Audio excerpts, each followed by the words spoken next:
Have you ever wondered how a single act of humility could change the course of one's life? Picture this, a concert of a once-in-a-century musical prodigy in China, the arena packed to the brim, fans even outside, sitting, standing, some even climbing trees to catch a glimpse of the spectacle. Does it ring a bell? A similar scene unfolded over 2,000 years ago in the city of Jericho.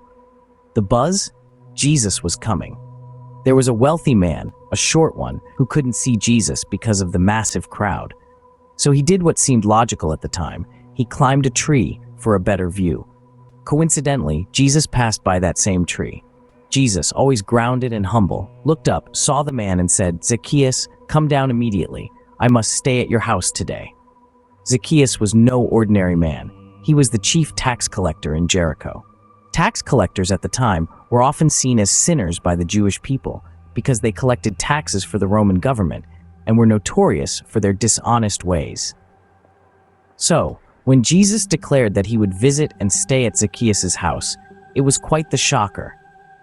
How could this beloved, up-and-coming religious leader associate so closely with a sinner? There were several speculations about why Jesus chose to visit Zacchaeus. Some said it was because of his wealth and influence. Others thought it was because he was easily noticeable up in the tree.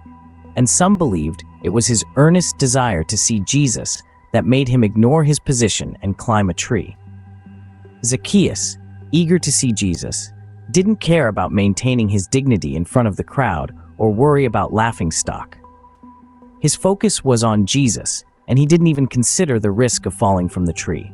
Interestingly, his childlike curiosity, humility, faith, hope, simplicity, and persistence drew Jesus' attention. Remember, Jesus once said, "Truly I tell you, unless you change and become like little children, you will never enter the kingdom of heaven." However, Zacchaeus' salvation wasn't merely because he climbed a tree. His greatest virtue was his repentant heart, a rare quality in the gospel. He touched Jesus' heart with a single sentence, "Look, Lord, here and now I give half of my possessions to the poor, and if I have cheated anybody out of anything, I will pay back 4 times the amount." Luke 19, verse 8. After meeting Jesus, Zacchaeus' view of wealth dramatically changed. His compassion led him to give half of his possessions to the poor. Furthermore, he was willing to repay 4 times the amount if he had cheated anyone, as per the Old Testament law, Exodus 22:1, showing his readiness to atone for his sins. This statement, if you're a religious scholar, is quite profound. Just by doing these 2 things, Zacchaeus put the entire religious world to shame.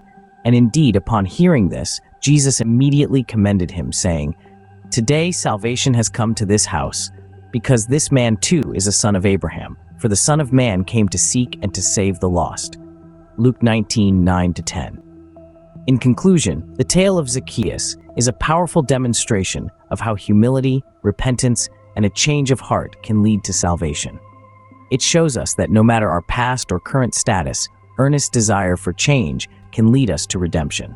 It's a lesson that transcends time and continues to inspire us today.